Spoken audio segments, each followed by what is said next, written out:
All right, cool. We're recording now, so we'll make this public. So great to have everybody. Kat was just saying hi to Laura, and that Laura has joined us for the first time. Great to have you here, Laura. We'll have you introduce yourself to everybody in a moment, but Kat, you can continue with what you were sharing. That was really great. Yeah, so I came to her for coaching because she's obviously a best-selling author for children's books. Her book is everywhere and she just presents it so beautifully. And, that's not an easy thing to make a living in that. You have to really know what you're doing, right? It's competitive. And so I had this magical monster idea with the monster spray would be freeze wrapped on the book. And then once we really dug in, there'd be too much liability with kids spraying each other in the eye and who would want to. So, but like she read my manuscript. She's like, gave me great feedback. And it was like so nice because it was free and it was very like, I know she's busy. And so that's who Laura is for me, is generous and unstoppable and creative. That's so great. What a great introduction. I mean, I couldn't have done it better, although I will throw in my 2 cents as well. I'm glad, Kat, that you have the connection to Laura. And Laura and I go, way back to the beginning of Landmark for me. Laura and I were in the first seminars I took together. And I think, Laura, that were we in the same forum originally together? I think we might have been. It was February of 2006 is when. Nope. I'm been in the work longer than you. I did mine. I just celebrated my 20th year. It was Super Bowl weekend, which was the last weekend in January of 2001. Awesome. So, well, the fact that you were present in my early days of Landmark, and we did seminar after seminar together, which was awesome. Once we kind of, found our groove with each other, and Lisa and the other Lisa and other people and Kelly. Yeah. Exactly. The other people that came along, it was just like, it was really, really great. And I really appreciate and honor that. And Laura's been a stand for my transformation all of this time and has been one of the key pillars of energy for me over this time. And that's what I kept sharing with her, as I kept inviting her to be a part of this. And she was very interested from the beginning. It's just been a matter of timing. And it's so great that you're here now, Laura. And like I've shared with you and want to share with everybody, as Kat was saying, the energy that Laura has been holding with her books and just who she is as a person in the world with all the different groups that she's been working with, she is the ambassador of love.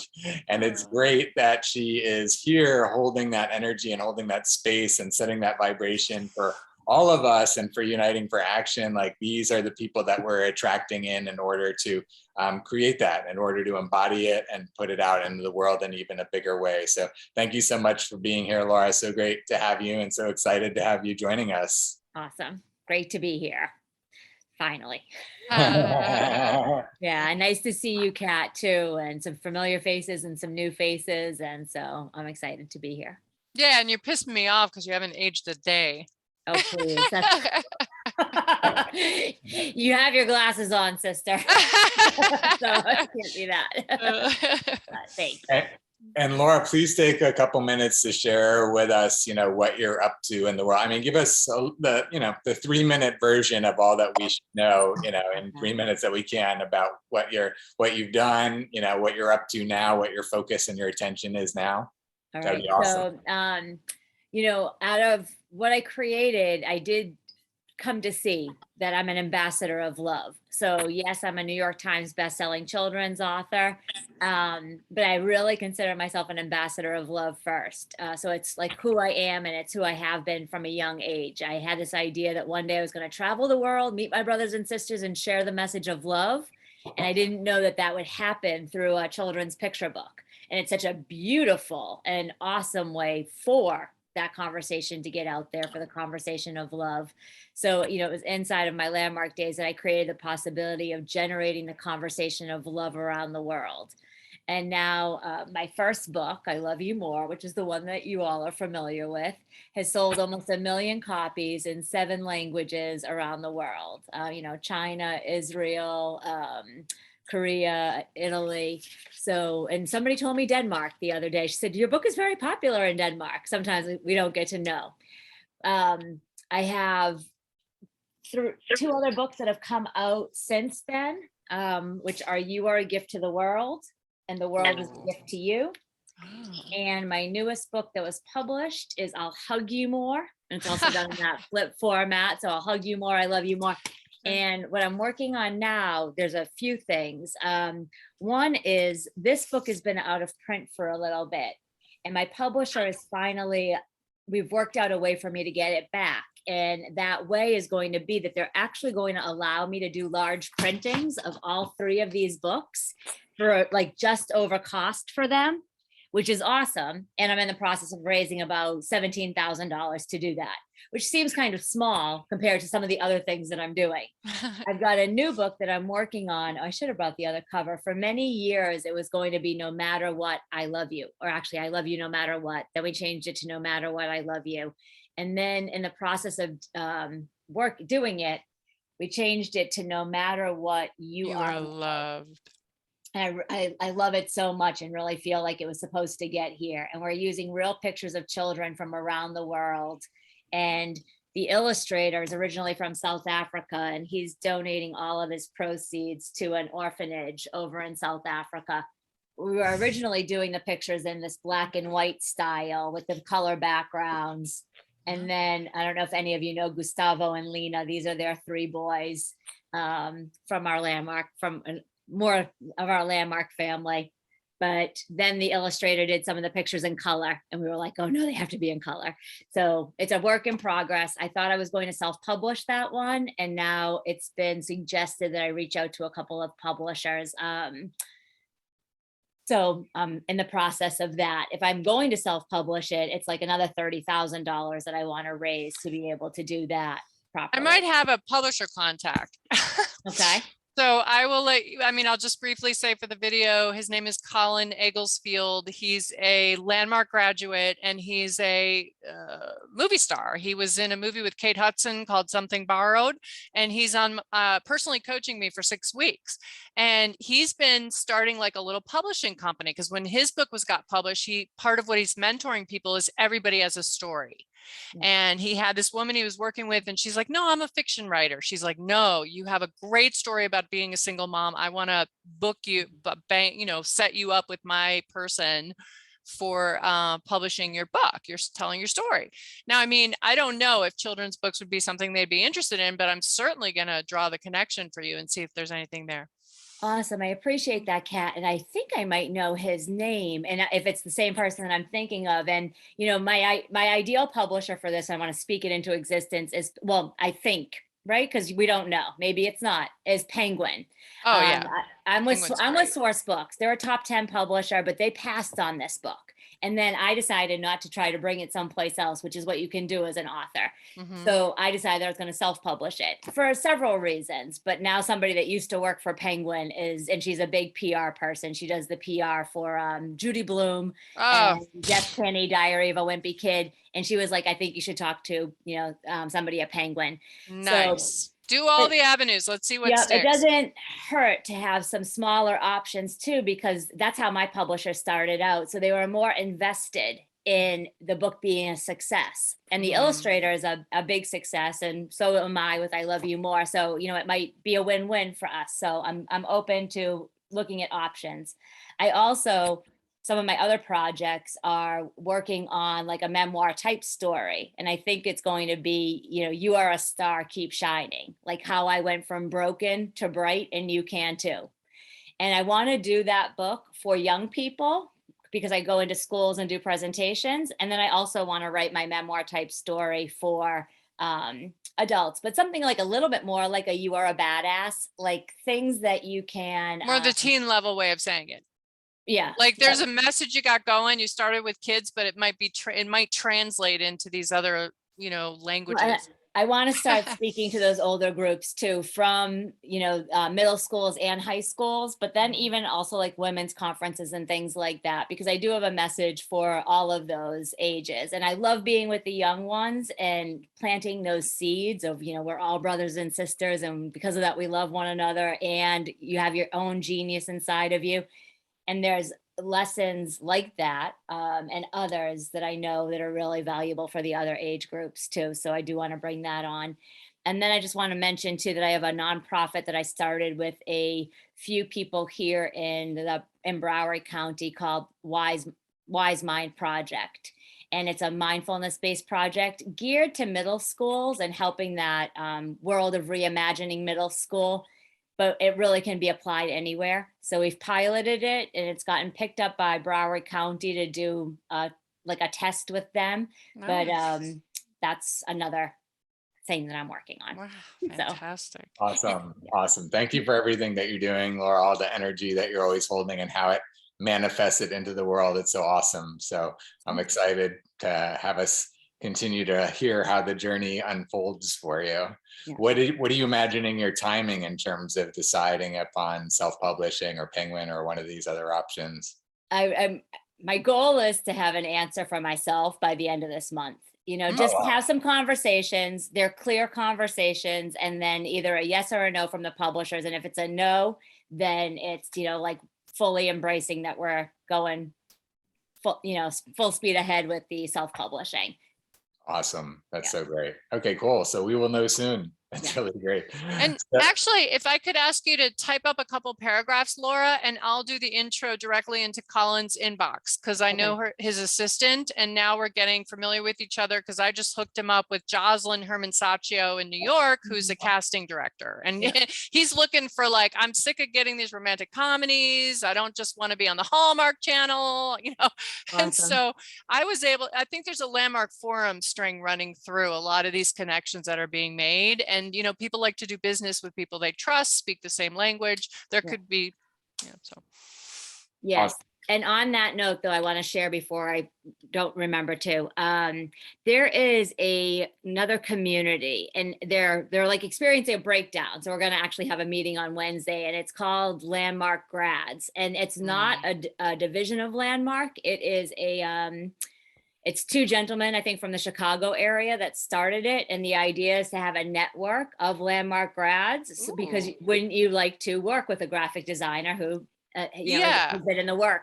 So I really see a synergy with this and what they're doing. And they're, experience, like they created the platform, and they, asked people to invite people, and it's not taking off the way that they imagine it doing so. So they're looking for support, help, different things. So all right, great. Yeah, we'll definitely talk and see about reaching out to them and how we could potentially synergize with them. That sounds amazing. That I can definitely see that being a great strategic partner and synergistic partner. And sure. Yeah, and because we're kind of it's feeling like a membership club that's just going to continue to evolve. And there's something there that you brought that up, because, Jared and I have had many conversations about technology being the center stone of whatever it becomes. But I don't know, there's just themes that seem to be overlapping now, like very in sync. Yeah, absolutely. Awesome.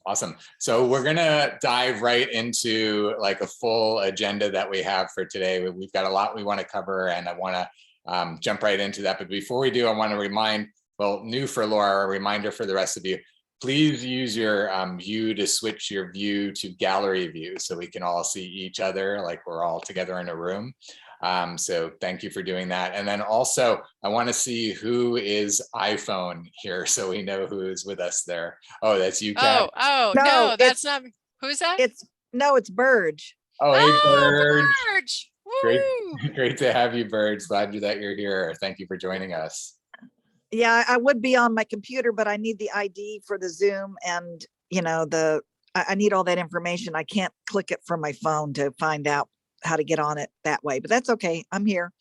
Okay, cool. Well, let's get the ID to Burge. So just let me grab it here real quick. I'll grab it out of here. Laura, have you done Essence of Being? I have not. I think that she's taught, well, she's got a big thing in Italy in June, which, by the way, Burge, I saw the email and I'm in Yeah. such a space of possibility that $1,400 is nothing. I think that's an amazing, I've been wanting to take a trip. I haven't really taken any kind of trips, and having what you do come alive in Italy, that really appeals. Where in Italy is it going to be? It sounded good to me. In June, and it's cheap. I mean, for me, it read as cheap. 7 days, right? Yeah, 7 days. That doesn't include the airfare, Training. but yeah, Right. Yeah. But where in Italy? We're doing a spiritual retreat. I can send it to you.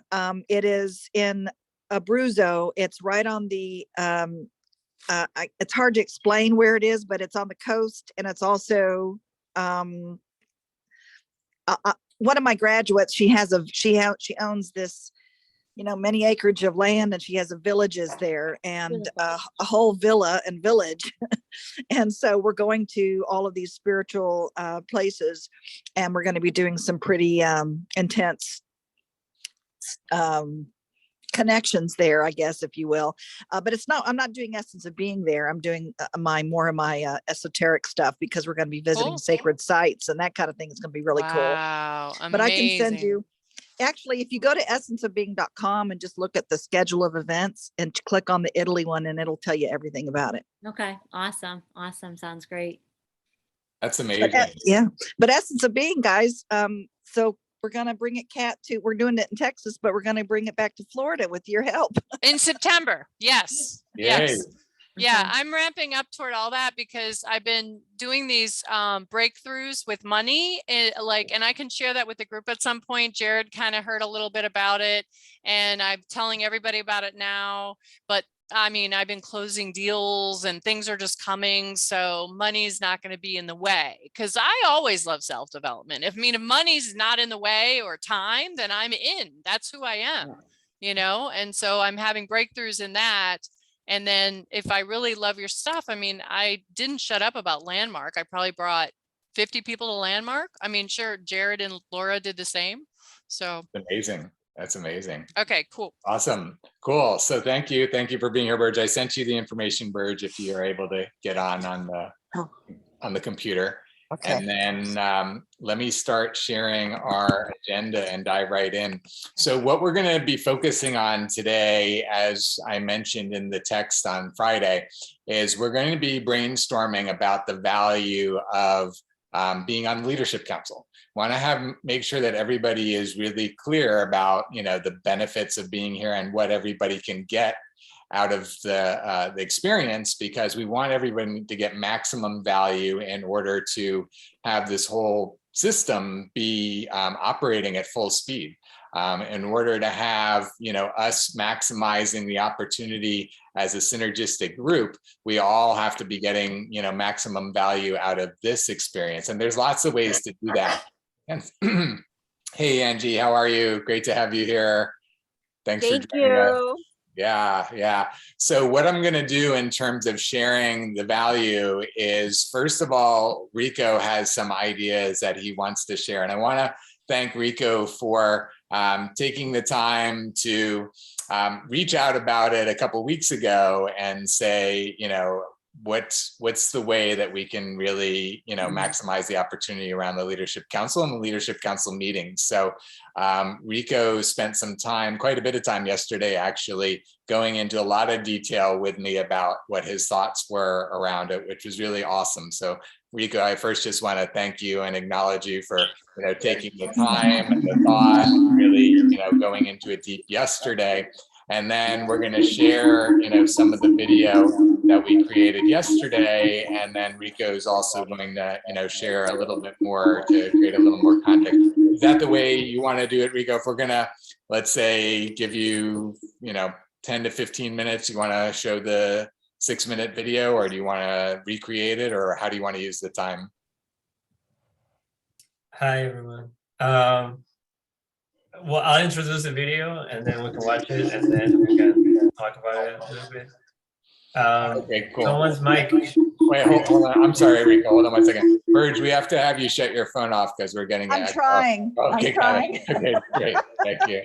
There she is. Beautiful. Great to see you. Hey, Burge. Okay, Rico. So, Rico, do you want to play the video or do you want me to? Do you have it up? Yeah, I was just gonna give an introduction to Sure. what. So I noticed like, there's like this missing, like there is not like the meetings are not concise in a certain way where like everyone knows what you're coming for. It's like we're great people that are meeting great people, and that's basically so far the meeting. But there's a lot of people that are missing that signed up, so our retention is like really low.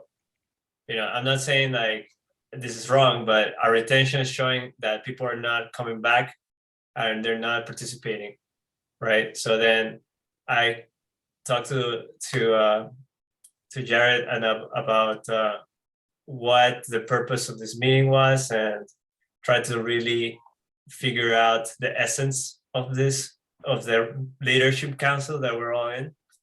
And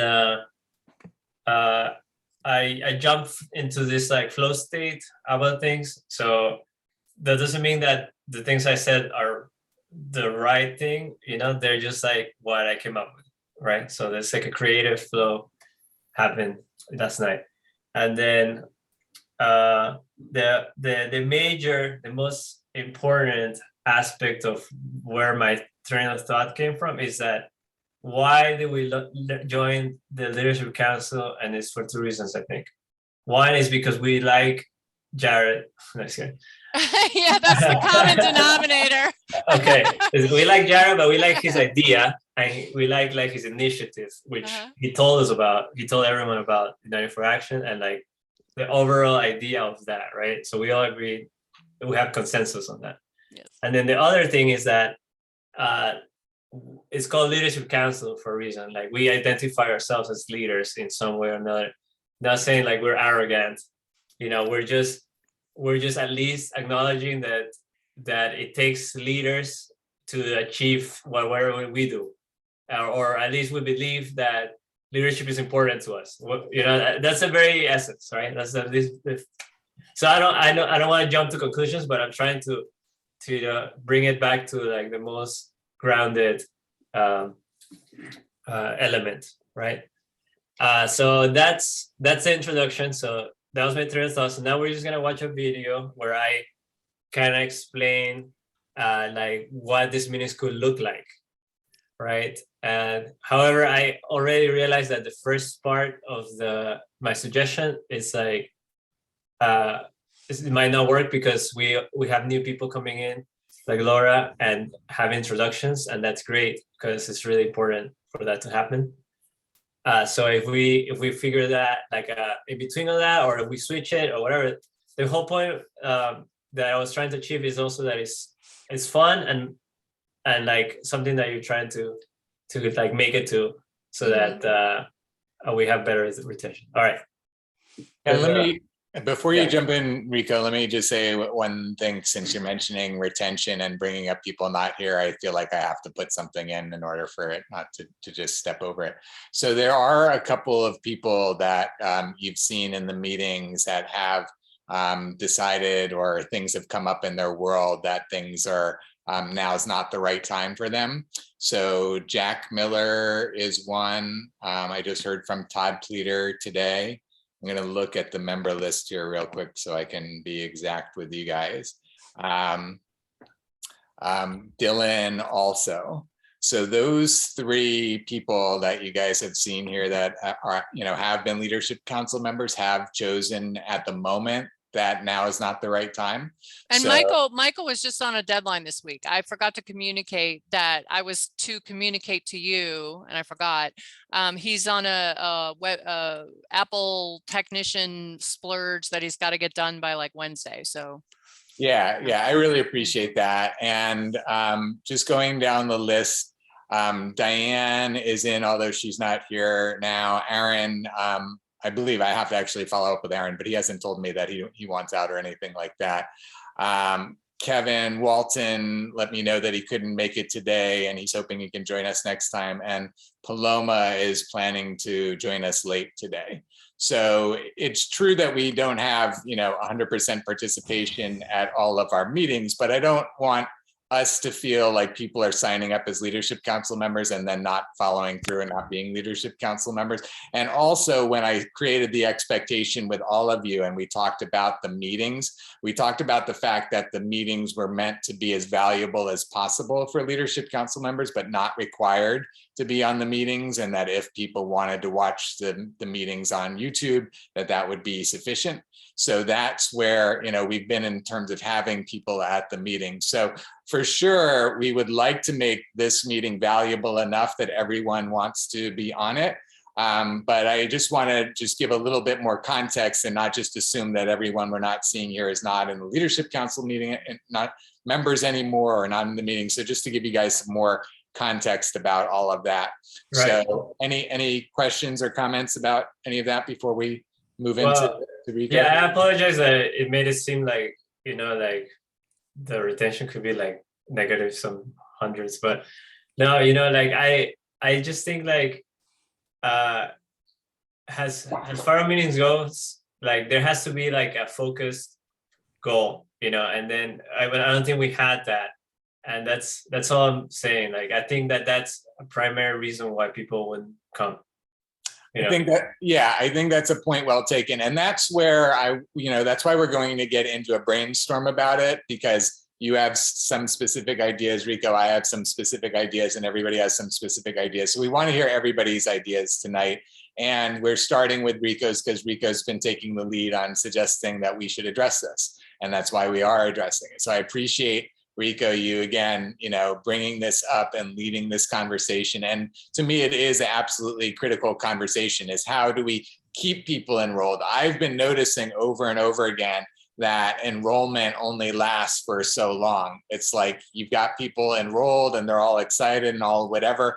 And then for a lot of people, if they're not in that vibrational space, like on a regular basis, then they're going to keep drifting back to that other vibrational space, and Uniting for Action is going to hold like a different place, like an obligation or something like that, if they're not being inspired on a regular basis. And I think that the meetings therefore are a very critical key in keeping people inspired and keeping people engaged. So I'm absolutely interested in making sure that our meetings are being as valuable as possible and everybody wants to be here and everyone's getting value. So with that said, again, thank you, Rico, and let's roll the video and then, we'll continue with the conversation. So sound good?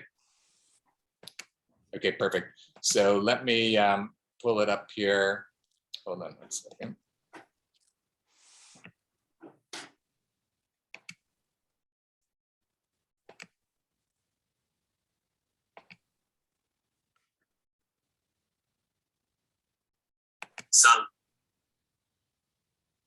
It's a video of me talking about it. I'm looking at it. Looks like I didn't send you the timestamp. I thought I did. Did you get the timestamp, Rico? Let me find it if you didn't. It was 48 minutes in. All right. It actually started right at 47. Okay, perfect. Got it here. Let me pull it up. I did like a summary at the end so that we could easily find it. My name is Rico, and I think the meeting for the Leadership Council should be about our mission to become better leaders, that we strive to gain leadership skills. And to do that, we must figure out what makes a leader a good leader. So that should be our goal. And I believe that everybody can agree with that, and that we are uniting forces as a collective to achieve that, to become better leaders for ourselves and our communities. So to do that, I think we should look at the past and the present to see what leaders we admire right now. It could be part of like our close community, or it could be like a historic figure. And then maybe every meeting we can suggest a leader for us to discuss and maybe criticize or just in general, just take a look at that person. No, nothing particularly conflictive, but to take a look at that person and what they achieved for what reason, and then consider the question, like, what made them a good leader?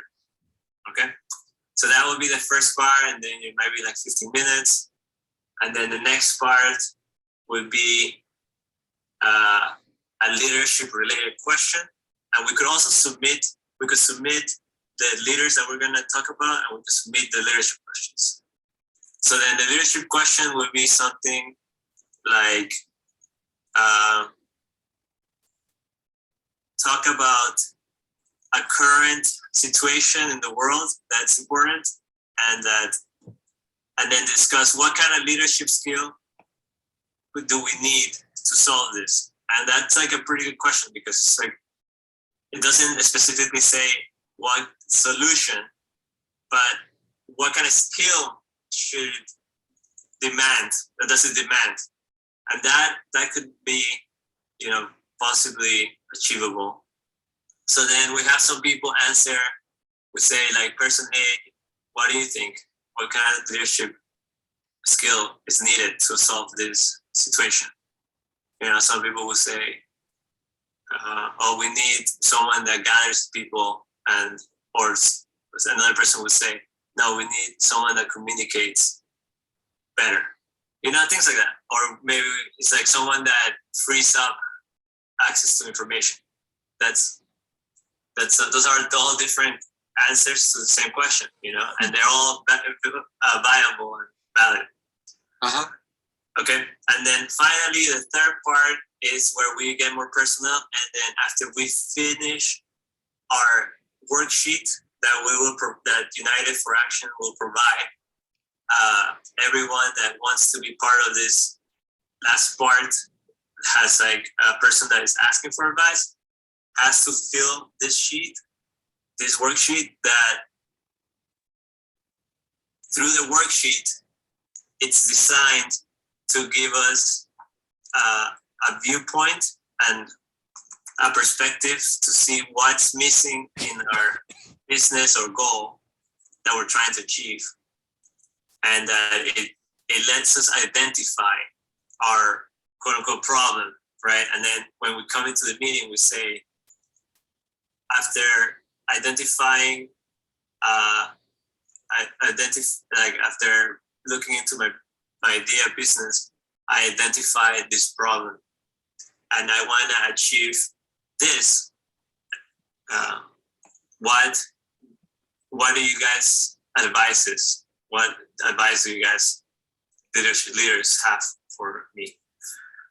And then we go a little bit around the circle, and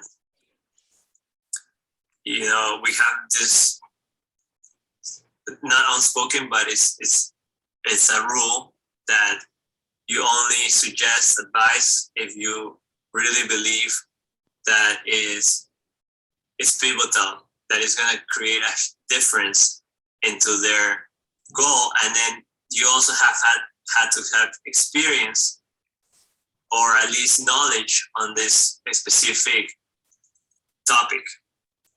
So, and then you also, as a responder to that advice question, you also have to commit to elaborate with that person, if necessary, in a private, separate, outside way from the meeting. But we will definitely also have a simple answer in that moment.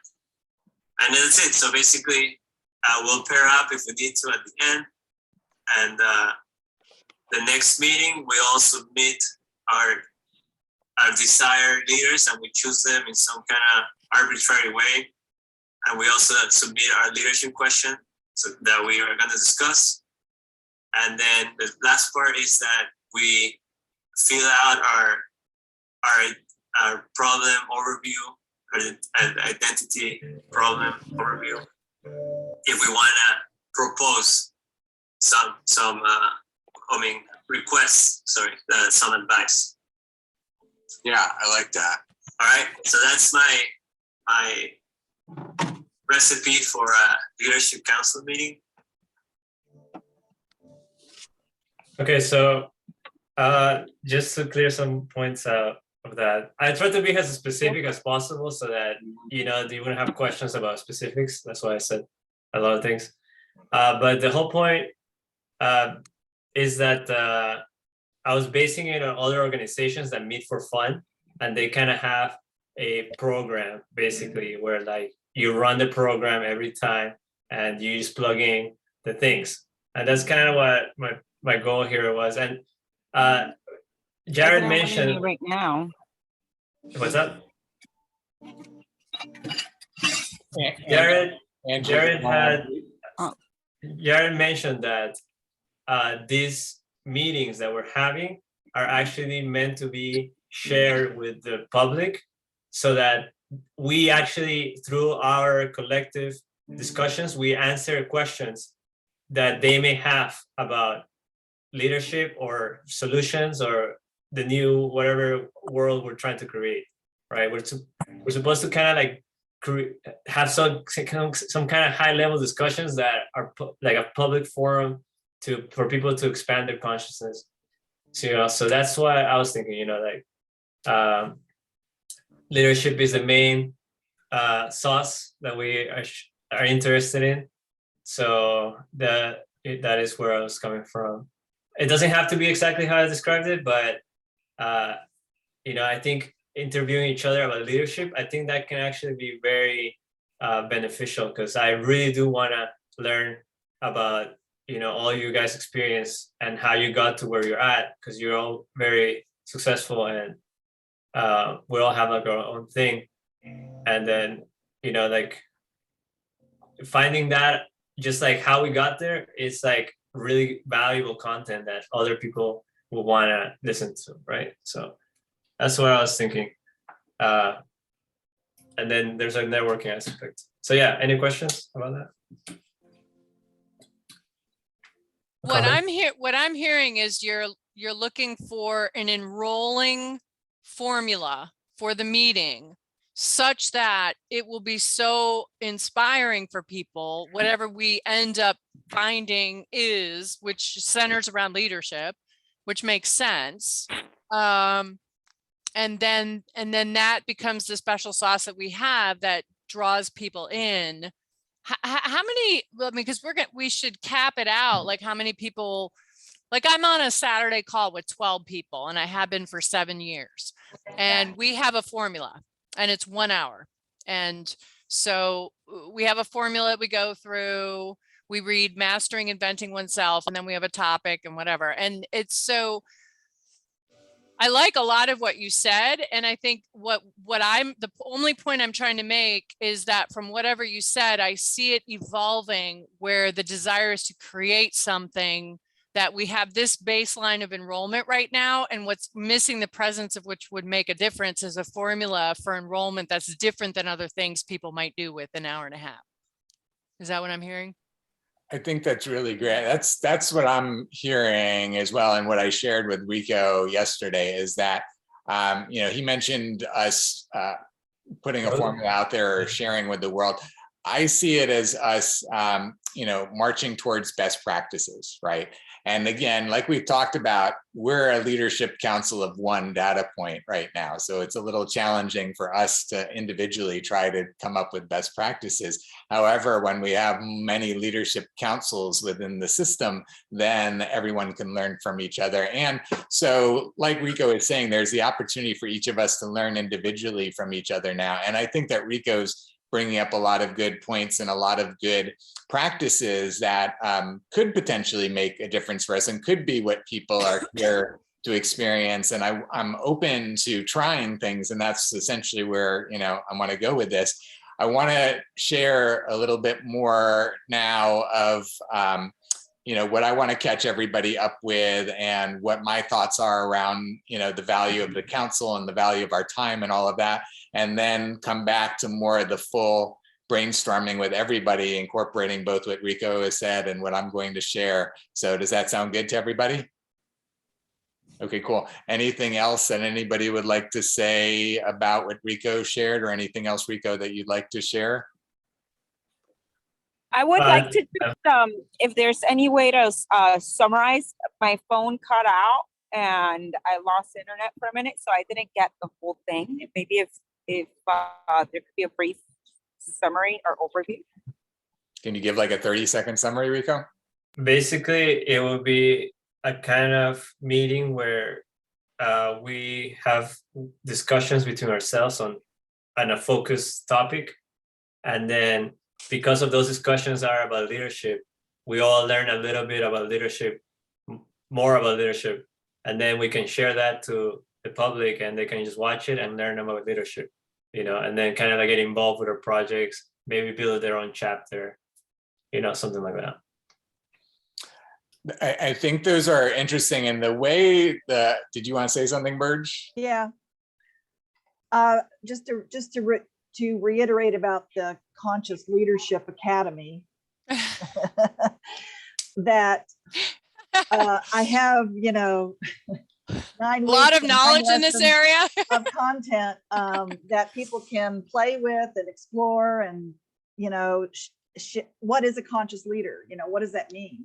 How do you show up in the world? And I have 20 different traits, and I have this whole series of online courseware that people can download and whatever and utilize. So I don't know that people that are coming to these meetings are wanting to say, hey, what can I do to be a conscious leader? I don't know that. I don't know that that's what the goal is of us being together and joining a course. Showing up, you always get something, right? And that's I have a number weird one. idea. I'm so sorry to interrupt, Burge, but it just popped in my head the possibility that as a council, say that I bring 2 or 3 customers to your whatever, and it's vetted that I brought them. Then you then offer the council workshop 1, workshop 2, depending on, you see what I'm saying? It's almost like a trade. Well, you're getting into the systematic aspect of the, of the system, allowing referrals and allowing value exchange. And so Yeah. I think we can, based on what Burge is saying, we'll kind of circle back as I share what I'm going to share, but I want to address what Burge said, is that a big aspect of Uniting for Action from the beginning, I've realized, is that, everybody who's, I'm just going to get into my presentation and work it in because it'll give more Relevant. context. Okay. Yeah, it'll give more context. So let me dive right in. Oh, and also before I do, let me stop sharing. Let's welcome Paloma. Now that Paloma's here, great to have you here, Paloma. Thank you for Hi, joining how us. are you? Thank you for having me. How are you Yes. doing? Absolutely, we're great. Let me now share my screen and get back into this. Now I'm going to go through this as quickly as I can because I want us to really focus on the brainstorming as much as we can. So I'm just going to breeze through this, but I want everybody to be on board because I know not everybody has been exposed to the manifestation process at this point, and we're going to get into some of the details so you guys can see what we've been doing with it.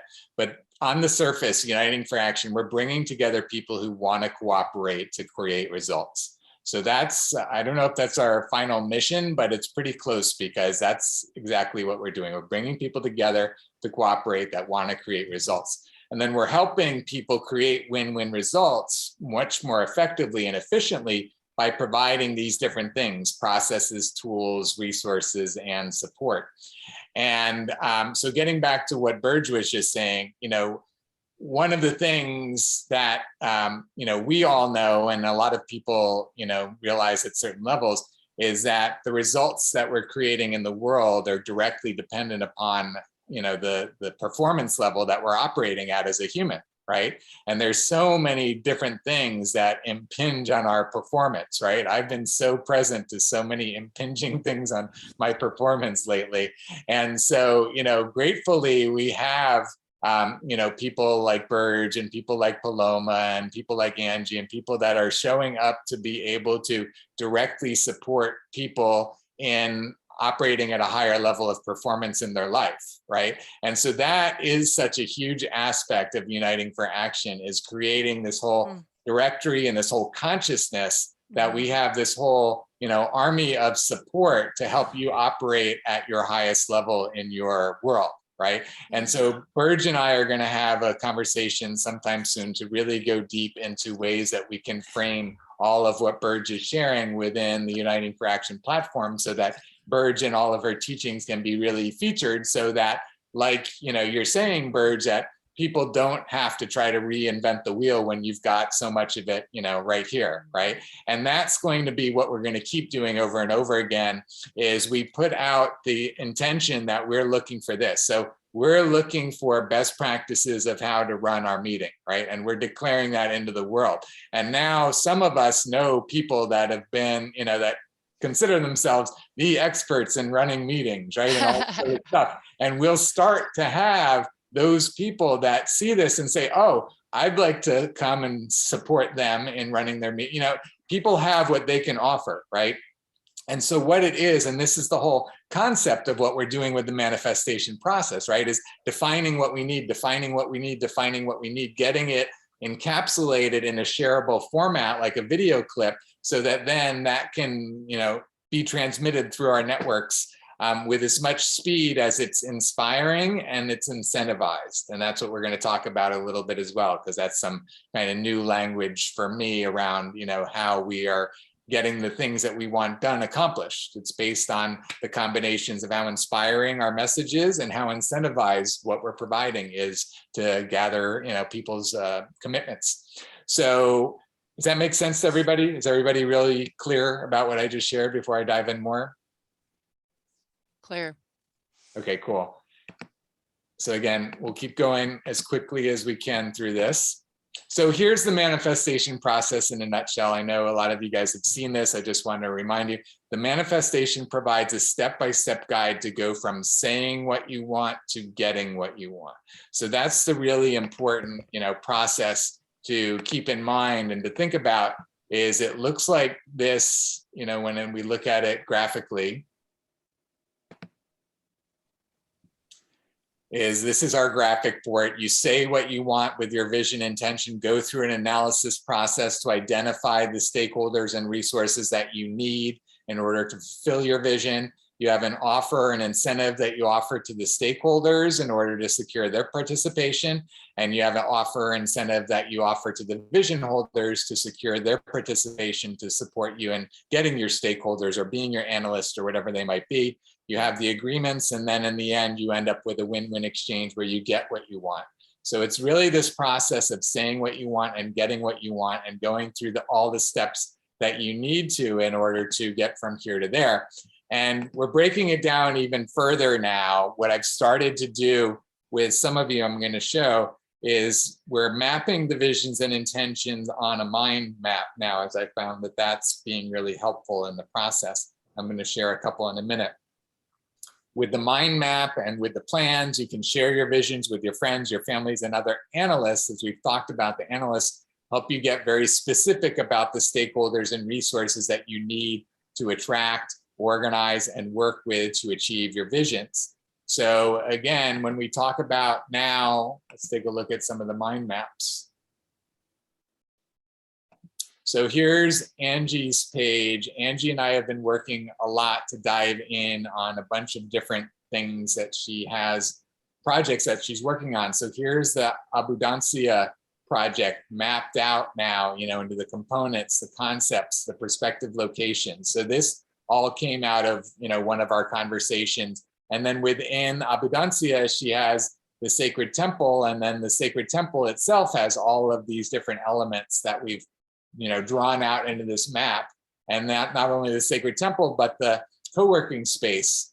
And now we've gotten into the Ascended map and what she's doing with Ascended. So we're using all of these maps to literally be maps that she can now share with others, that now she can work with others to change those maps, work on those maps. And not only the maps, but the maps are just pointing us to the different pieces. So like, here's an example of one of the visions she talked about, Cedar Island. So this appears on the map. Let's go back. So in Abundancia, we have prospective locations, and then prospective locations. One of them is Cedar Island, North Carolina. So we're actually going to make this a hyperlink where you can click on Cedar Island, North Carolina here, and then it opens this page. And when it opens this page, then you have the video clips about Cedar Island. You have the specific text over here that again came from that video clip, and this text, that's a summary of this video clip.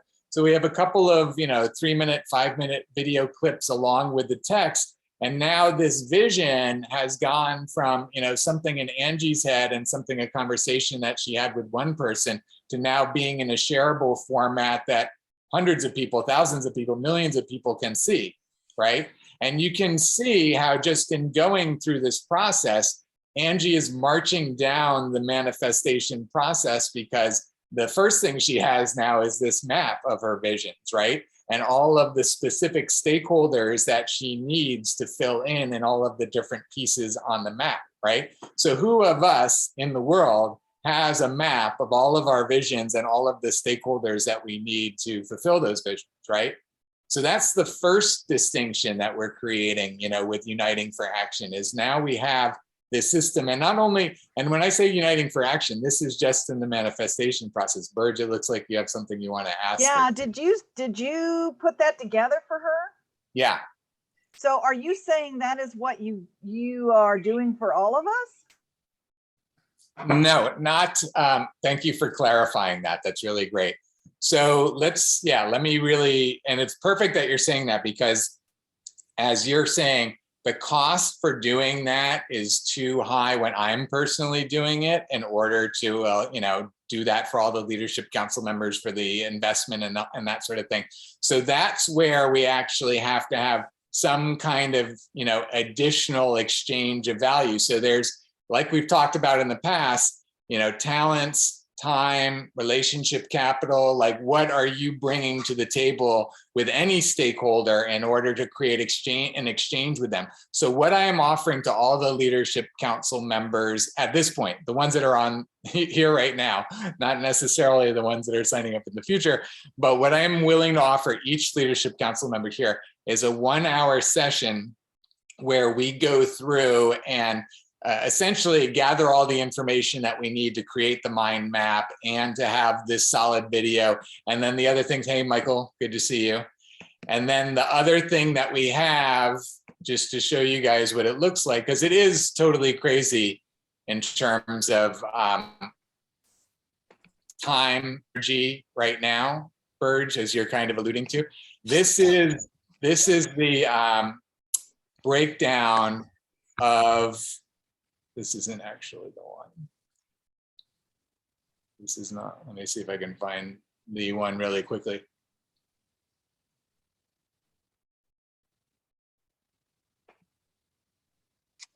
Yeah, this is the one conversation that I had with Angie that I broke down to a crazy degree. So as I was going through processing the video, I was processing what Angie talked about in her remote world, her priorities. Then we talked a lot about the manifestation process of Uniting for Action. So there's a lot of clips around that. And then other things around Uniting for Action. And then the description over here. And then I rated it over here from 1 to 5, like what kind of priority it was. So I went through and pulled out, identified all of these clips, which is, over 100 clips for this 1 hour-and-a-half video, which, yeah, I'm glad you're shaking your head, Bert, because it's totally crazy and insane.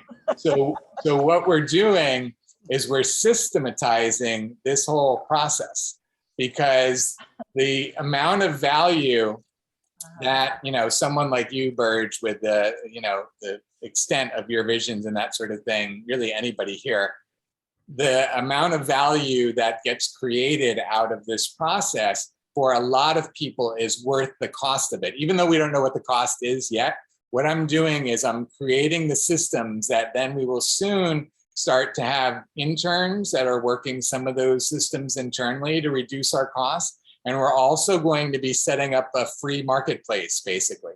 So what I just showed you, what it does, and I'll just say this quickly, because again, I know this is new to a lot of you.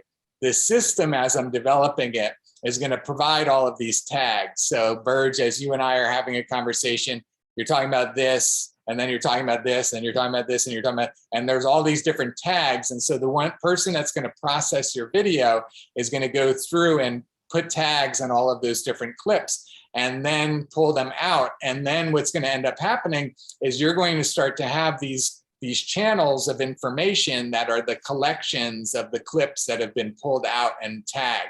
So in Angie's case, it's, you know, Costa Rica over here and South Florida over here and Ascended over here. And it creates all of these different maps, all of these different clips, and all of these different web pages. And right now we're doing it individually, but as we start to network and we start to program these solutions, then what's going to happen is, you know, Burge, the different collaborators that you have, the different analysts, the different, you know, vision holders, you're going to invite to provide comments, add links, add videos. Other people are going to have conversations. You're going to start to host a conversation about what you care about within this channel that you're creating. So I know I'm going a little bit deep without all of the visuals, so I'm not going to go any deeper right now, but just to say, this is where we're going as a system, because this system is super valuable and super transformative. And it is super expensive right now, which is why we are getting back to,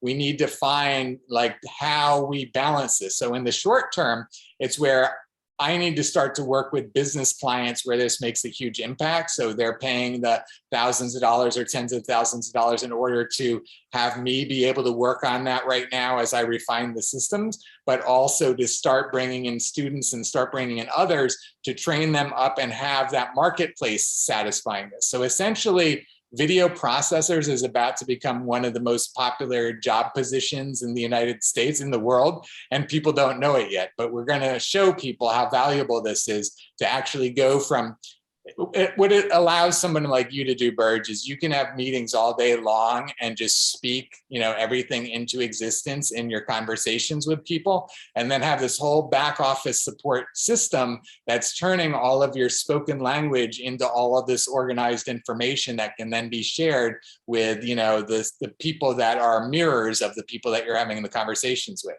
right? So you have the conversation with one person. Now you've got the content. Now you can share that content with the 10 other people that you could have a similar conversation with, and you don't have to spend your time having conversations with those people. Do you see the way it leverages our time to be the most efficient and most effective we can? So ideally, everything we want to say into the world, we only say once, and then we put it out in all of these channels. So it really maximizes the use of our personal time and gets everything we can out of our head and into the world. Does everybody see that? Yes. Any questions about that? I know that's a lot and a big concept, but that's really an important concept about where we're at right now. So yeah, any questions or comments about that? So again, is that something you're doing for us? Okay, yeah, thank you again. Thank you for getting back to that. So what I am willing to offer to all of the Leadership Council members on this call is a 1 hour, you know, initial conversation to go into all of this, similar to how I did with Paloma and Angie and with Emiliano so far. And that 1 hour conversation, we will get everything we can on video. We will get everything we can mapped. I'll do the mind map for you guys. I'll commit to that for you guys here. And then you'll have the video to be able to process it however you want. If you want to do it like self-service, everything we're doing is available self-service. That's the first thing to share. You know, nobody has to pay us for anything. I mean, actually, people can even use the system for free. We're asking for people to contribute. Leadership Council members, of course, are contributing, but all of what we're putting out there is available for everyone to use, you know, with their own tools.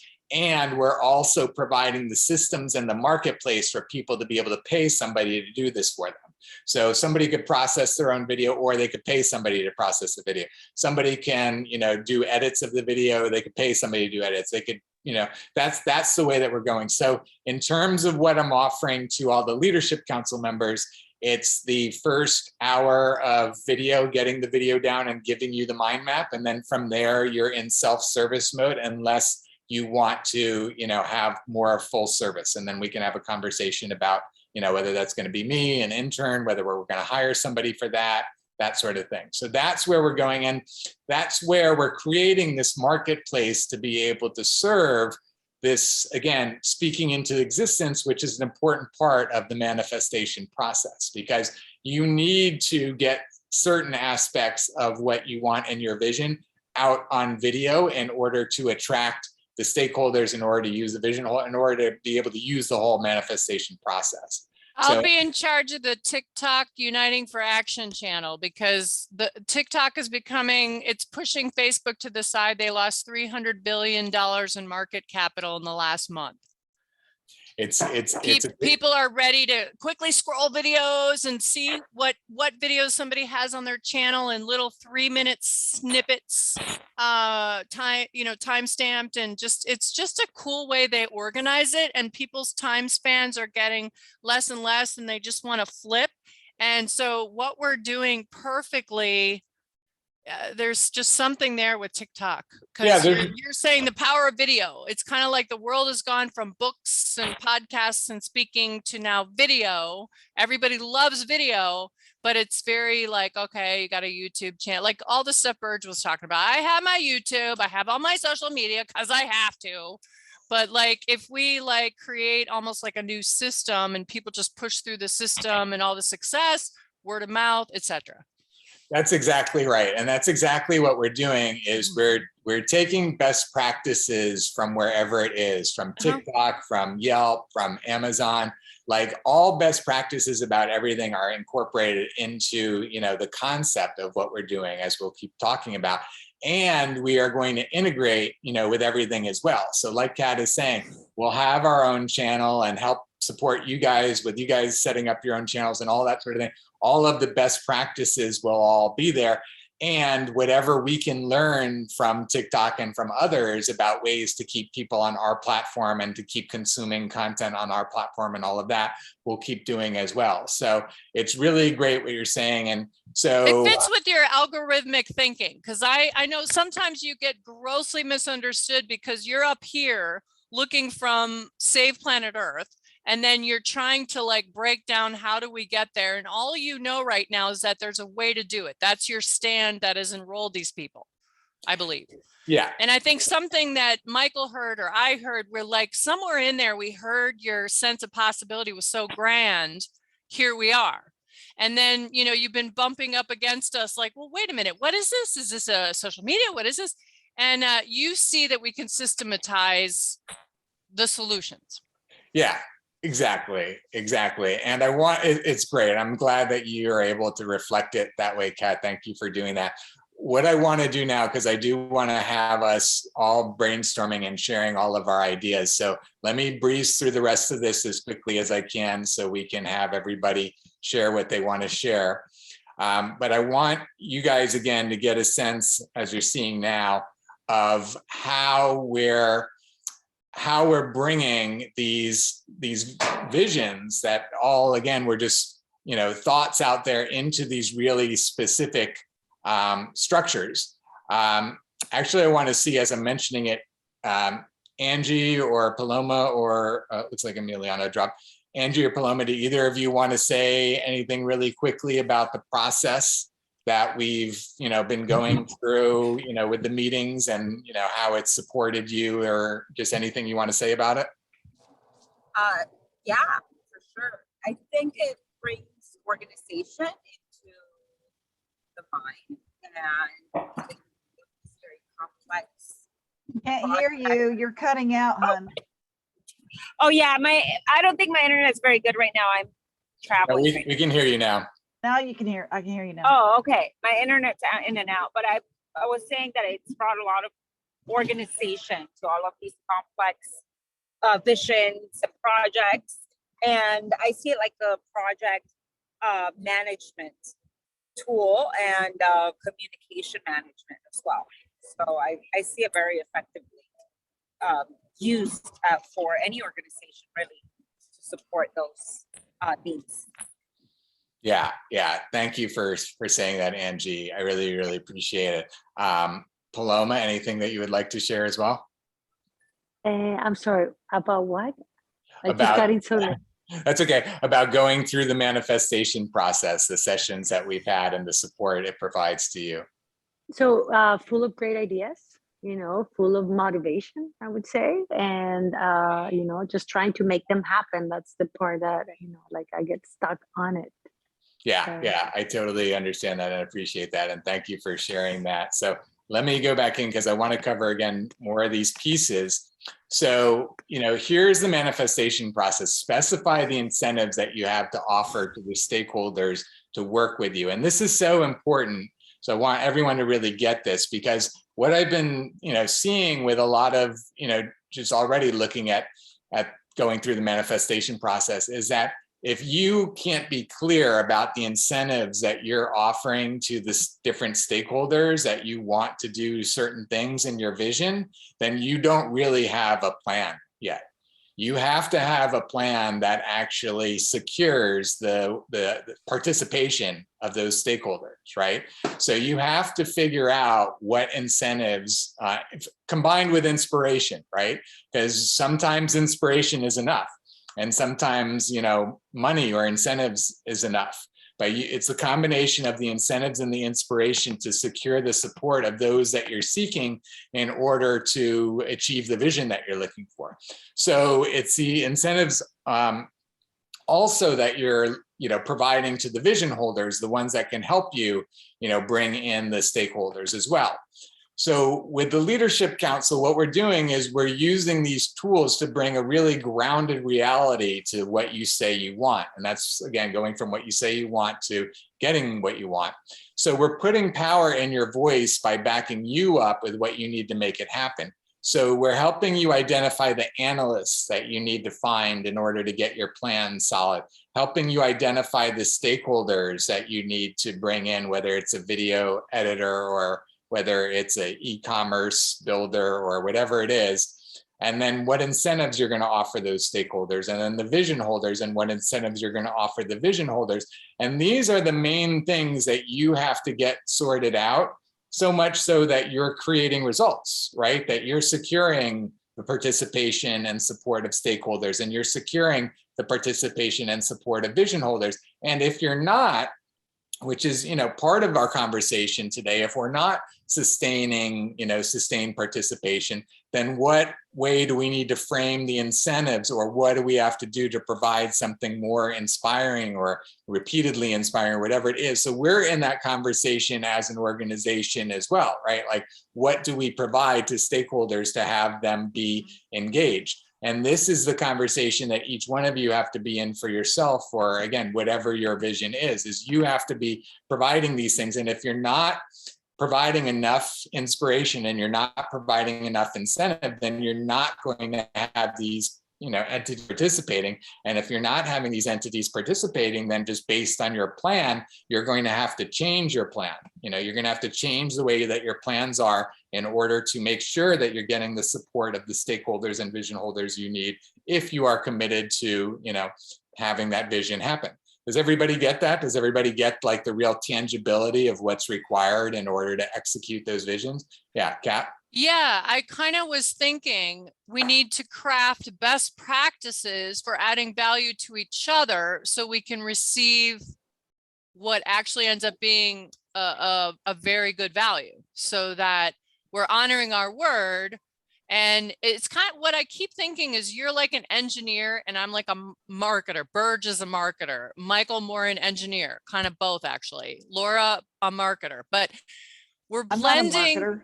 Well, you had to become one. So you had to engineer your way to your results. Somehow, I'm just saying it's all just systems and promotion, and everybody in the world. Kind of what we're doing is we're there's a website right now that you can sign up and literally just trade stuff with people, like just trade free stuff. Like, and it hasn't caught on because people are like, well, there's Craigslist and what do you mean? And I don't, but communism and capitalism, there's a big discussion going on in the world about that right now.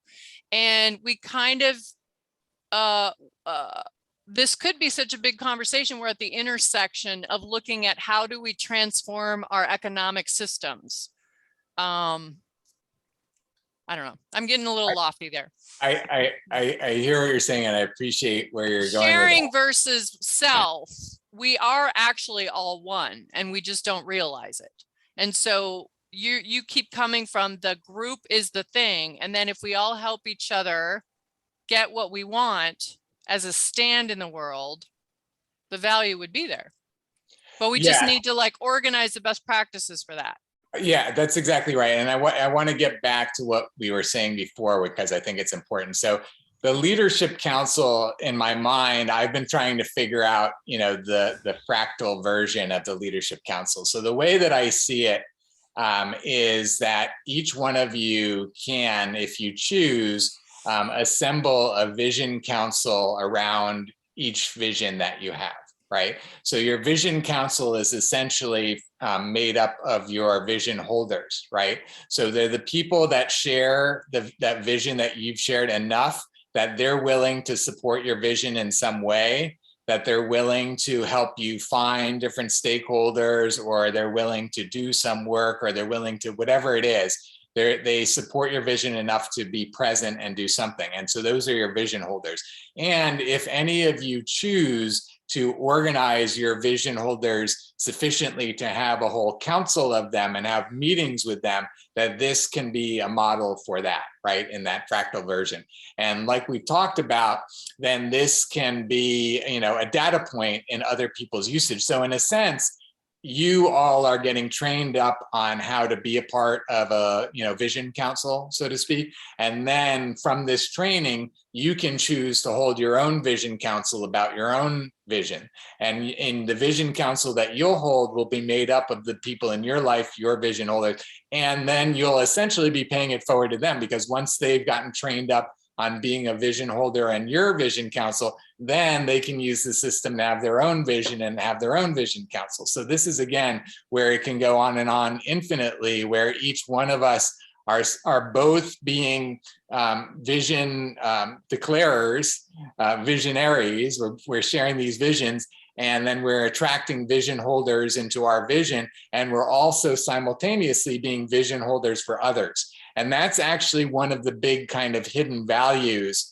that I've discovered that, you guys hold, is that when you are such powerful supporters of people, that when you support them, you're bringing value to their project, right? You're bringing value to whatever they have. And by bringing value in that way, you can have some value come to you in exchange. And so as an example, that's where Angie has gotten the benefit of all of this extra work that I've been doing with her, because she's been connecting me with other leaders in the world that can be not only leadership council members, but can have whole networks that get lit up and that sort of thing. So again, that's where there's a value exchange happening beyond just the, basic financial level. There's, you can be a vision holder, you can be a connector, you can be an endorser, there's these different ways that you can leverage whatever it is that you have that can then become value in the system. Does everybody understand that? Because that's an important part along the lines of what you were just saying, Kat, is that it gives everybody the ability to show up with finances, which is what's traditional in our world, but it lets you bring some other things that you can potentially monetize, so to speak, or you can turn into a value exchange based on, what you're bringing to the table. Does that make sense to everybody? Any questions about that? Yeah, multiple streams of value exchange, as Angie was saying. So that's one way. I want to be really clear. That's one way that we're helping everybody be able to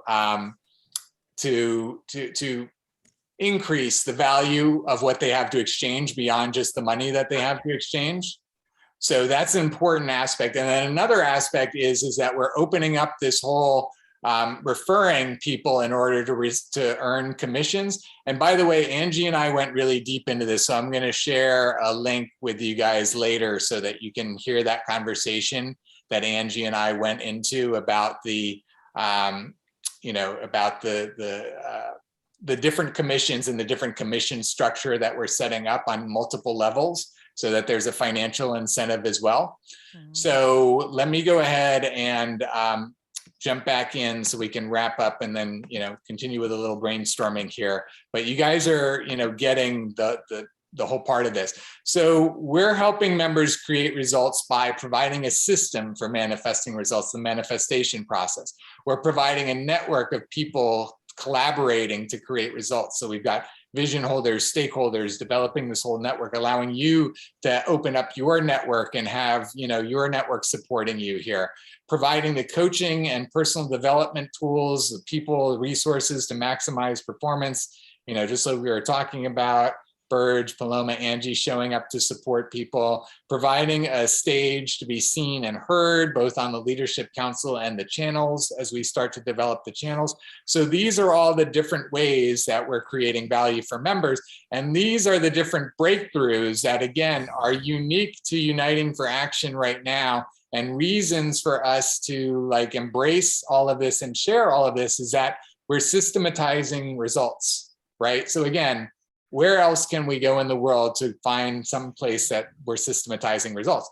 And we're showing everyone's goals and stakeholders. So again, we have these maps to share with each other. Let me see your map. Let me see your map. How can I help you? Where are your needs? We're creating incentives for stakeholders along with incentives for vision holders. So it becomes very incentivized for people to be able to support their friends, because when they support their friends, they're going to actually earn a commission or some kind of incentive for doing that. So by doing that, by supporting in that way, then they're going to have the opportunity to, really create a higher level value exchange with everybody. And you're now incentivized to find all the ways that you can support people in your network and anybody out there. And it's basically who can inspire you the most. Now you have a limited time and attention to support, out there. So who is inspiring you the most? Who is incentivizing you the most? You have all of these offers, not only everyone in your network, but everyone in their networks, everyone in everyone's network. You have all of these networks of ways that you can provide support just by making connections. So you get to decide, how am I going to spend my time and my energy in order to create the connection there? And so the last part I wanted to say about that is we're flipping it. This was something that Kat really brought up, is that we're flipping the paradigm now, is that we're flipping it to where now, instead of being interrupted by marketing, instead of, all of these, businesses trying to interrupt us and get our attention, now what we're doing is we're creating an incentive system where everyone's vying for your attention to inspire you. Everyone's trying to inspire you the most. And now we're living in a world of everyone trying to inspire everybody, out-inspire people, that becomes the currency in our world, that the winners are the most inspiring, that the ones that get your attention are the most inspiring. So how cool would it be to live in a world with that paradigm, right? And that's the paradigm that we're creating from the mechanics of the system. And I want you guys to kind of get a sense of that, is because we're building the system in this way, it's designed to reward, inspiration. It's designed to create this as the foundation of our society. You guys see that? Well, imagine if we were all only doing stuff that we love to do and sharing in the rewards of that, and somehow it was systematized. I mean, there's a reason crypto's on the planet right now. The whole world is having a new conversation about finance. Yeah, that's awesome. So let me wrap up with this last part and then we'll be all done.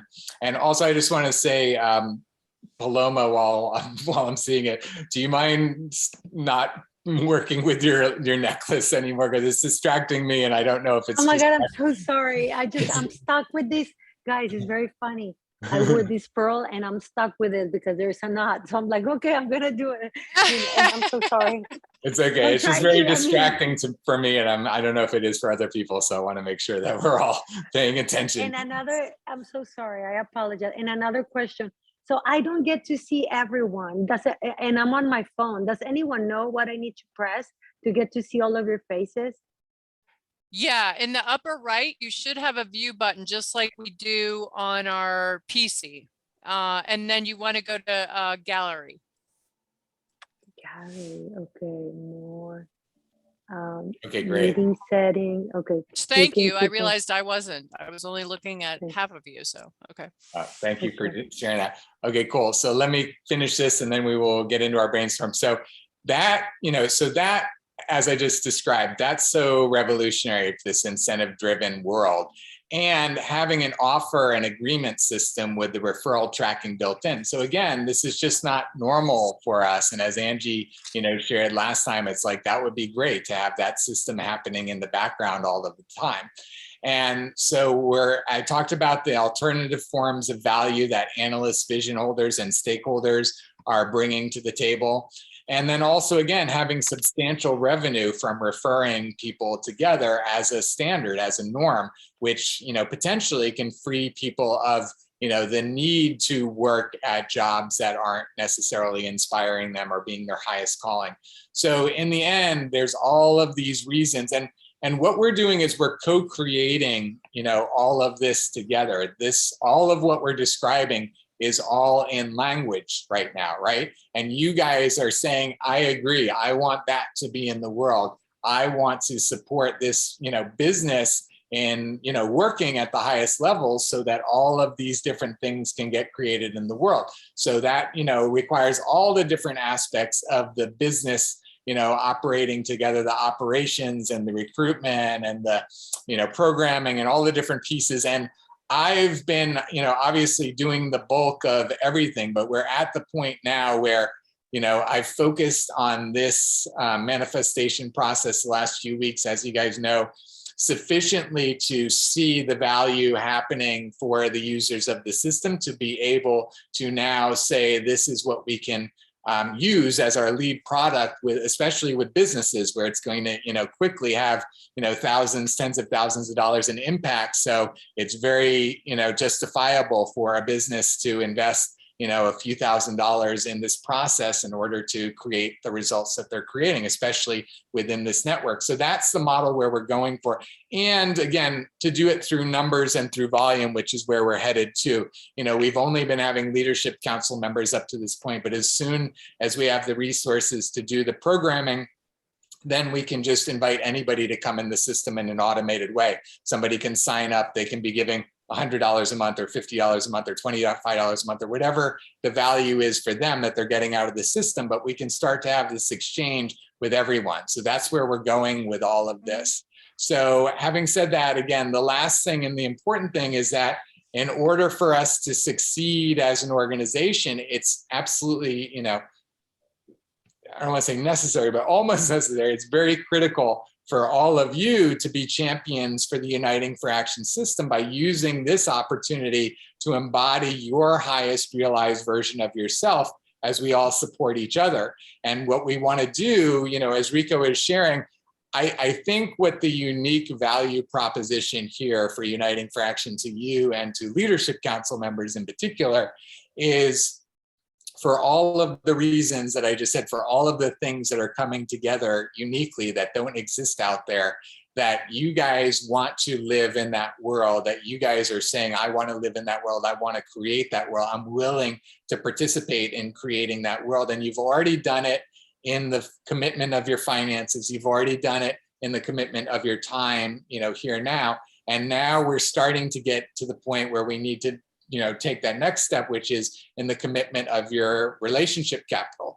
So while I'm saying that, I want to take a moment as I'm thinking about to thank Burge for a really great referral that she gave me to Nancy Matthews here locally, who I've been connected with in the past, and other people have been connected with. Kat has been a part of the Women's Prosperity Network. And so, it's great. It's a perfect example where Burge, said, who can I think of, that would be great with this? And Angie's been doing that, and Kat's been doing that. And you guys will start to do that, more and more. And if you're not doing that, then we have to look at where are you not getting the value out of this process.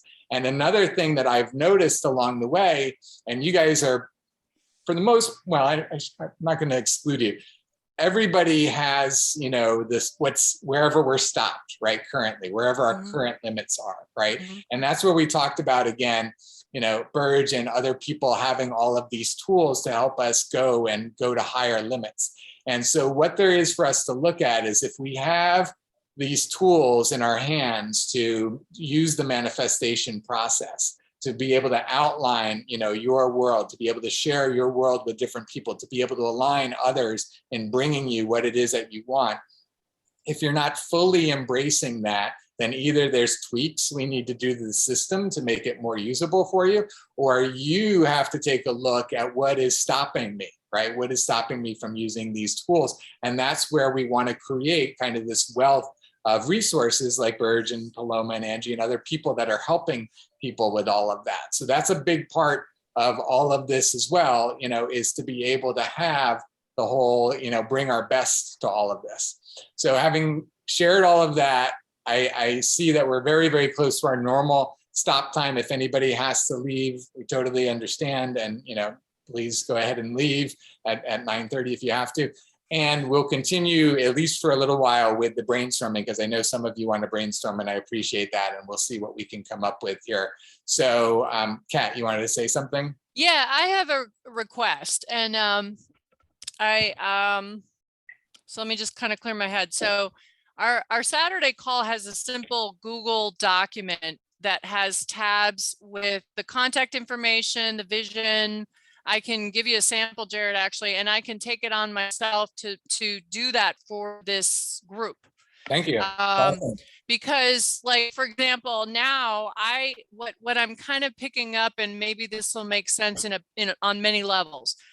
I love helping people with their TED Talk. Like, the whole idea of TED Talk, I just love it, because you have an opportunity to have someone really present the best of their life, their life's work. The lady who spoke in Dallas, Brene Brown, her TED Talk's on Netflix. So I love that. And I'm really good at PowerPoint, and I'm really good at speech writing. And my fee to do the application for you for your city, know when it's next, know when things are due, manage the whole project management, the whole thing, is a basket of cheese and wine. Come on in. And Burge, I mean, you're now destined. You have to. Where do you live? What city are you in? I'm in Miami. Oh, Paloma's in Miami. I'm in Atlanta. I'm in Atlanta. Yeah. Oh, I mean, seriously, it makes me want to go to the website right now. Like, when's the next deadline? Jared, you have so much to say. Laura, with your books. Rico, Michael. Oh my God, do you have a TED Talk? I'm not sure if the world's ready for your TED Talk yet. And then Angie and Paloma. So I've already brought value to the Leadership Council. I have enough bandwidth because the applications are all different for all the different cities, and it takes a second to look it up. And whoever would like help with a TED Talk, Kat McCall is your girl. And if you want to see an example of my work, Google abracadabra TED Talk. Awesome. Thank you for sharing that, Kat. That's really, really great. Because the forum leader didn't have time, so I did the whole thing for her. It's really awesome. So thank you for sharing that. And now, let's all share, what each of you feel like, how we can structure these meetings, how we can structure the Leadership Council to create the most value for you. So I want to hear from each person, if we can, share that, how we can create the most value out of these meetings in particular, and the Leadership Council in general for you. And with the idea that we're creating the win-win, as we can create the wins for you, then of course you bring the energy to create the collective win that we're all, striving for here. So who would like to start? I'll go ahead and share like where I'm at just in everything that I've, heard and been a part of tonight. So, this, you speak such a different language in a lot of ways than I do, Jared. Like, you're so systemized, you're the engineer, you're going to lay everything out. I'm the creative. I'm like, so it's a little challenging, but actually what just came to heart or to mind was the E-Myth Revisited, right? Which was referred to me years and years ago, and you're going out on business on your own. And it's the power of having systems and, and how important that is. It's not something that I usually do in my world. And so this talk in this world is kind of making me oh, I don't know. And I was actually thinking there's something that's really missing, and it's not missing because it's here. And Burge, I don't know if I'm familiar with your work. I feel like maybe I am. And I listened to some of the meeting and heard a little bit of what you do, Paloma. But I was nothing will work if we're not being, love, if we're not being abundance, if we're not being leader. You know, we can set up all the systems, but that won't do anything. Well, no, I shouldn't say that, but it'll come more from that realm of force than power. And I know that that's not your intention, and that's not what we're creating.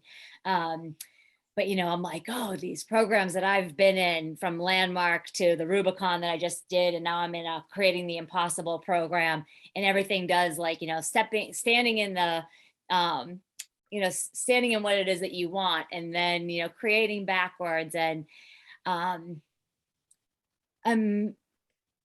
you know, I'm on board, I'm here, and I'm not sure how, I'm not sure my mind grasps what we're creating yet. I totally get. You're the only one that's ever thought that. Yeah, well, none of us thought that after talking to Jared. And Clear, crystal clear. No, Make sure I'm not alone here now. It's the stand. It's the Yeah. stand we're coming from, and he's so generous with his listening of what's possible that we all hear something in what he's saying. We're not sure what yet, and we're creating it together, which makes it beautiful. And he's so willing to evolve that, like 2 weeks ago, it's like, wait, are we a marketing agency for each other? And then Jared's getting paid, you know, like, to be honest with you, it's like, what is it? And it keeps, like, I just keep getting inspired by something that we're up to here. All right. Well, I appreciate, you know, Laura, that you haven't had the benefit of all of the pre-work that we've been doing on this for the last several weeks. I know you checked out the most recent video. I appreciate that, for the last Leadership Council meeting. And I get that you don't have all the foundation. And when you and I sit down and start to map out your world, then it'll be much more tangible for you, because it'll be real specific. And the thing is that, it's just almost like we're dealing with laws at this point, you know, the law of agreement. So, you know, we have these visions that we're all willing to put out there and say, I want this to happen. And then, you know, but many of us are operating without having something in hand that we're willing to offer to the entities that need to be a part of the solution in order to have the actual solution. So a lot of us are, quite frankly, addicted to having, holding on to visions that we aren't really achieving, because we're not doing the actual mechanics that we need to in order to get the job done. There's certain needs that we have that need to be fulfilled. We're identifying them as stakeholders and resources. And those stakeholders and resources are only going to show up if you give them a combination of the right inspiration and the right incentive for them to show up. And you have to secure their participation with an agreement, like normally a contract and a check and that sort of thing, is what it looks like in the traditional world. And if you're not doing that, then you're not actually getting to the point of agreement, you know, at least at the level that most of us need to in order to fulfill the vision. Do you see what I'm saying, Laura? So yeah. It's really like reality check, you know, for our visions, because if you're not willing or able to identify all your stakeholders and identify all your offers and all of that, then just keep dreaming that your vision is going to happen, because it's just going to keep being a vision until those stakeholders show up. And they can show up any miraculous way, but you're going to have a stakeholder show up, and you're going to have an agreement with them for that stakeholder to do what their role is, you know, as long as we need more than just us to get the job done. Is that really, is that clear to everybody? Yeah, and I can really appreciate that. And I know we're, you know, running over time and things, but when I want to share this, and I get this. Recently, I connected with somebody who used to be the head of the leadership program at Seton Hall. And when I shared my vision of creating a global phenomenon of love and generating the conversation of love around the world, and, you know, wanting to do all these things, he was really enrolled, because it's who he is. And he's like, I want to figure out who I can, you know, put you in touch with. Who are we going to, you know, bring in on as your consortium, he said. And he ended up, I've already been on a phone call with the president of Investors Bank. And, you know, he's like, well, Michael told me to call you. He's like, I'm not really sure why I'm calling you. And I was like, you know, yeah, I'm not really sure. And so, I mean, I didn't fully say that to him, but you know, I can see in this, and I said that to Michael. I said, we're just starting to put together a team to look at how we can harness the power of love and have that make a difference in the world. But, you know, I have a vision, but I don't have the pieces. So like, this is something that's missing for me right now, is like, if somebody says I'm on board, well, what are they signing up for?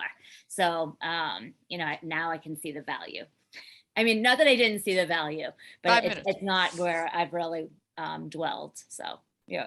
Yeah, I appreciate it. I'm glad we could get to that clarity for you, right, in this conversation. That's perfect and awesome. So yeah, I'd like to hear from some other people as well about, you know, again, what is the value? How could this hour and a half be most productive for you, you know, in order to accomplish what you want to accomplish in the world, in order to accomplish what we want to accomplish collectively? Because I think that's the other part of it too. You know, I think there's a certain aspect, as Rico was hitting on, that can be, you know, individually serving for everyone here. And so I was imagining that maybe Rico might, you know, if you guys are interested, he might, in an upcoming meeting, the next meeting or the following meeting, maybe have like a half hour of time that he can program with some of the different things that he was talking about or something like that. If, you know, based on your guys' feedback, like, you know, again, take a poll or whatever it is to, you know, do something along the lines of what you were describing, Rico, you know, with people's feedback and interest and that sort of thing is, you know, one example. I want to have Angie share whatever she'd like to share, since I see her hand up. So Angie, what would you want to say? Okay. Yeah, I wanted to say that perhaps it would be a good idea to become each other's analyst for our projects, so that as we're working with you, creating our visions and creating our mind maps and having all of this organization with the manifestation process, where we can like enroll each other and be each other's analyst and get like all these different perspectives and ideas and start like really weaving the networks and, you know, start weaving contacts and all of this, the vision councils. I think that a lot of us on this council want to be the visionaries, or the holding the vision with for the others as well. Yeah, I think that's really awesome. I really appreciate you saying that. I think, you know, I think Rico and I were talking about that a bit last night, and not, you know, kind of like a buddy system, but more of like a co-mentoring system is the way you put it. Is that right, Rico? Am I remembering correctly?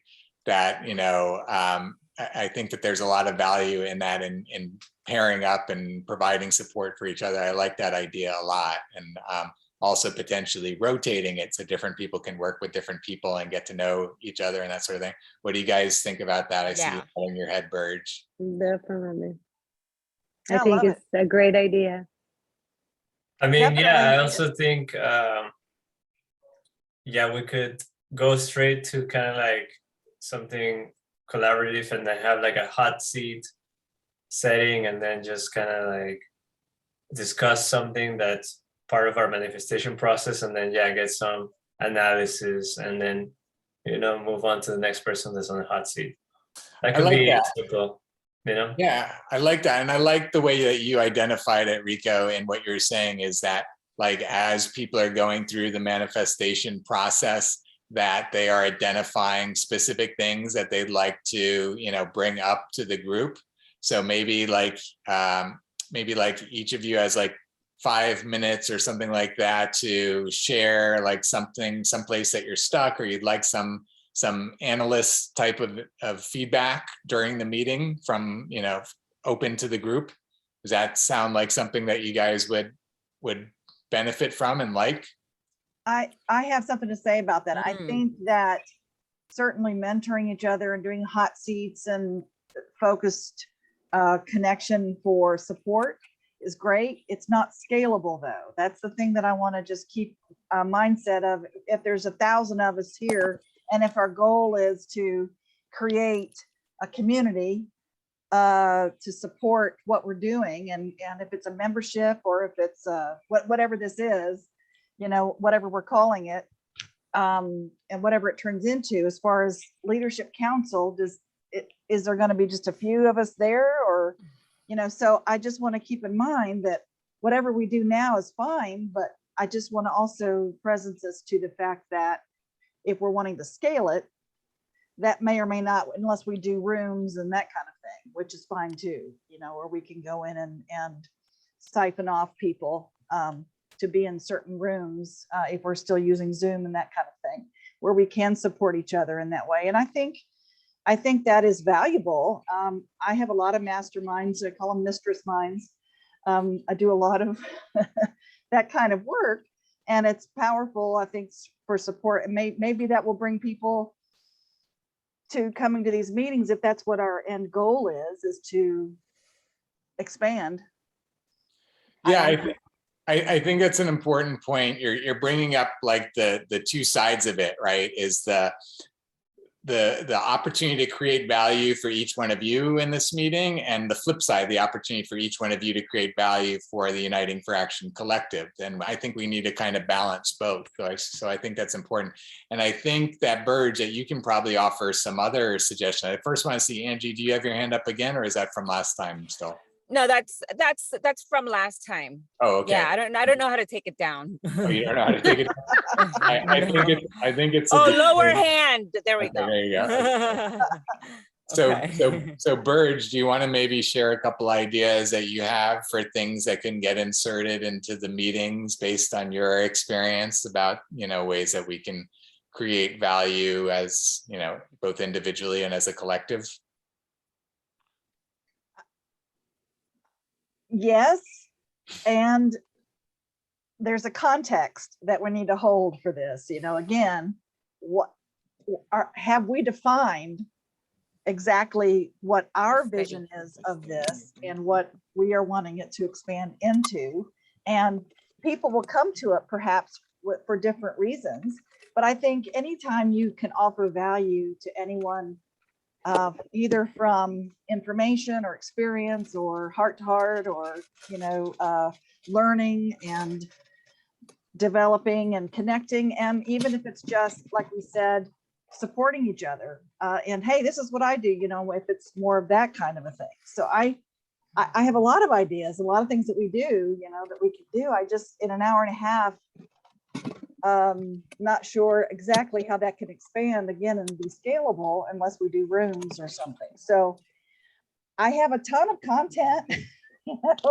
Well, I think, yeah, I think maybe, you know, so since you have a ton, and maybe just see if you can come up with some like top ideas that you think could be valuable for us in this context. And maybe it's not the same thing every meeting, but, you know, one meeting we do this and another meeting we do this. Again, I think at this point, as a process, like we talked about, we're looking for best practices for how we can best use this meeting, right? And I think that we're feeling our way through it a little bit. I want to give you guys the ability to be contributing the thoughts as much as me. You know, I don't want to just tell you what we're going to do with this meeting. I want to share my thoughts about what's possible with using this meeting and using this council, like I've shared with you.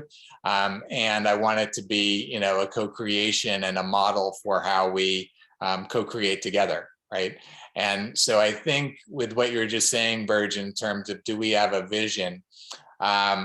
You know, the first thing I just want to get agreement on from everybody, if we can all agree to this, is the first thing that I shared. Let me go back to it. Okay, is that we're bringing together people who want to cooperate to create results. So can everyone be on board that, you know, this is like I've shared before, and I'll share again, Uniting for Action is two things. It's a membership organization of those people that are coming together to cooperate and collaborate to create results. And then it's also a solutions corporation. You know, you guys can see all these different solutions that I keep bringing to the table. And of course, all of that is just the starting point for solutions. The whole world will start to show up and put, you know, with solutions within our framework, and we'll get to, you know, all of that. So it's, you know, organization to attract the people, providing the tools and the other solutions to be able to create results. So can we all be in alignment that we're all on board with helping to create, this organization that is a membership organization of the people that want to cooperate and collaborate, and also, simultaneously bringing solutions to the table to help support all of that. Is everybody in alignment with those concepts and on board with, being leaders, bringing that into the world? Sure. Yeah. Also, I think it I goes. want to make sure I get 100%. So I saw everybody. Yeah. Think. He's big on seeing the thumb, people. Well, I did see thumbs from everybody except I think Laura. Did you acknowledge in some way? I don't want to give my word. Just I mean, the vision of it is awesome, and I don't want to say that I'm going to be here month after month yet, because I don't feel I'm involved in a lot of other programs, and like I have a list of 13 things that aren't my business that I'm committed to doing almost on a daily basis. And so to put my time into something else where it's growing, and it's a gift and it's a blessing to be a part of something that's being created, yet I'm a part of things that are already there, and I don't know. I don't want to say thumbs up, and I don't want to say like I'm going to share this with my community, because I kind of like, I'm not like really thrilled that I shared what I shared the way that I shared it, realizing that it's going to be public. So like I'm not there yet, and I don't want to give my word to something when I'm not there 100%. Yeah, I really appreciate that. So thank you for being, authentic about all of that. And I think maybe I phrased it improperly for the way that you responded, because what we want to define is we want to define what the Leadership Council itself is being, committed to as a vision, as Burge just shared. So you're committing to it, Laura, while you're sitting on the Leadership Council, and you're not committing to it. You're actually not committing to it personally, but you are in this moment get to say whether you think that that's the appropriate vision for the Leadership Council, and that you're sharing that vision while you're on the Leadership Council. Does that make sense? Yes. Yeah. And is that a clear distinction for you to be able to? Yeah. Okay, good. No, it's great. I appreciate that we could get through the communication like that to get really clear. So now is everybody in clear agreement that this is a good vision for us as a Leadership Council? Or are there any other contrarian thoughts or other alternative thoughts about it? Well, I just love that the communication that's part of being a conscious leader. And so I have essence of communication, which is a whole nother thing I do. And then of course, essence of leadership. So I have all the essence series. So we're going to get to the essence of what we're about here, right? Well, I think I know what we're all up to. We want a world that works for everyone, no one left out. And I did steal that from Landmark. And see, Landmark was foundational for X, and I believe Burge, I believe it's a roll up under what you've now crafted. That's why you're here.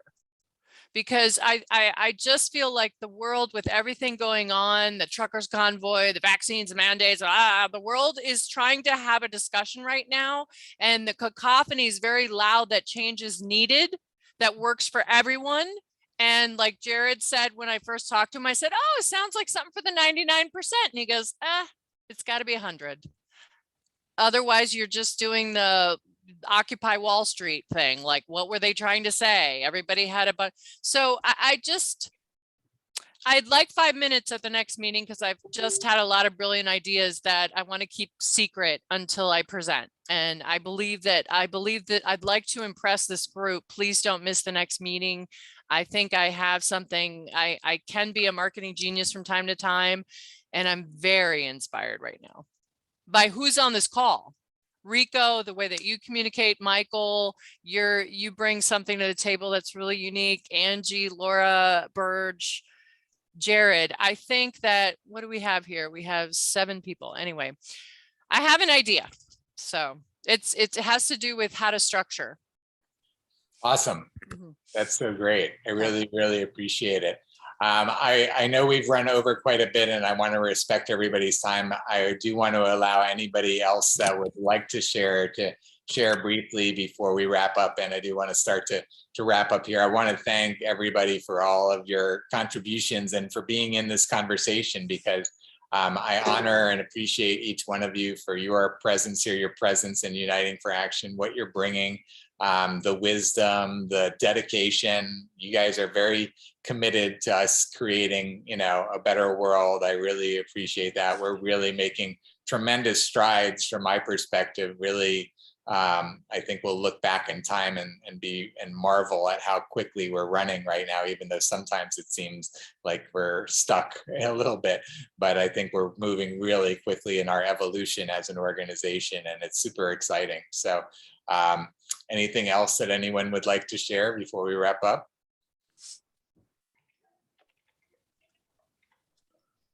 No? Okay, great.